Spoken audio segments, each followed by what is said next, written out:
رزق حلال کمانے کا سب سے بڑا فائدہ جو انسان کو پہنچتا ہے وہ سکون قلب ہے، کیونکہ رزق حلال سے جس جسم کی پرورش ہوگی وہ یاد الہی کی طرف ضرور مائل ہوگا اور ذکر الہی سے انسانی قلب کو منور کرے گا۔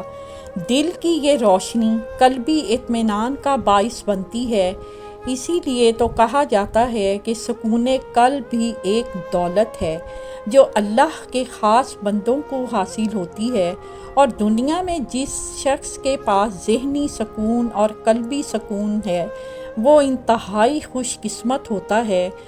یاد رکھیں، انسان پریشانیوں میں اس وقت ہی مبتلا ہوتا ہے جب وہ حلال و حرام کی تمیز چھوڑ دیتا ہے۔ حضرت وابصہ بن معبد رضی اللہ عنہ سے روایت ہے کہ رسول کریم صلی اللہ علیہ وآلہ وسلم نے فرمایا، اے وابصہ، تم نیکی اور گناہ کے متعلق پوچھنے آئے ہو، میں عرض گزار ہوں۔ راوی کا بیان ہے کہ آپ نے انگشت مبارک جمع فرمائیں اور انہیں میرے سینے پر مارتے ہوئے 3 دفعہ فرمایا، اپنے ضمیر سے پوچھو، اپنے دل سے پوچھو، نیکی وہ ہے جس سے جان و دل کو اطمینان پہنچے، اور گناہ وہ ہے جو ضمیر کو کھٹکے اور سینے میں تردد پیدا کرے، خواہ لوگ تمہیں کچھ بھی فتویٰ دیں۔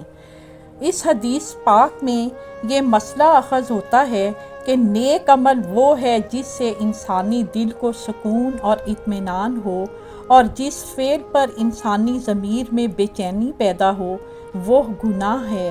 لہٰذا رزق حلال سے انسانی قلب میں سکون پیدا ہوتا ہے اور راحت کی نیند میسر ہوتی ہے۔ جسے دنیا میں سکون قلب میسر آ جائے وہ سمجھے کہ وہ بڑا ہی خوش قسمت انسان ہے۔ ہم آپ کے خیالات آج کے موضوع پر سننا چاہتے ہیں۔ آپ اس تعلیم کو اپنی زندگی میں کیسے شامل کرتے ہیں؟ اپنے خیالات نیچے دیے گئے کومنٹس میں شیئر کریں۔ اس ویڈیو کو لائک کرنا، ہمارے چینل کو سبسکرائب کرنا اور بیل آئیکن کو دبانا نہ بھولیں تاکہ آپ ہماری نئی آنے والی ویڈیوز سے باخبر رہ سکیں۔ آپ کی قیمتی رائے ہمارے لیے اہم ہے اور ہم ہر کومنٹ کو پڑھتے ہیں۔ اس ویڈیو کو دیکھنے کا شکریہ۔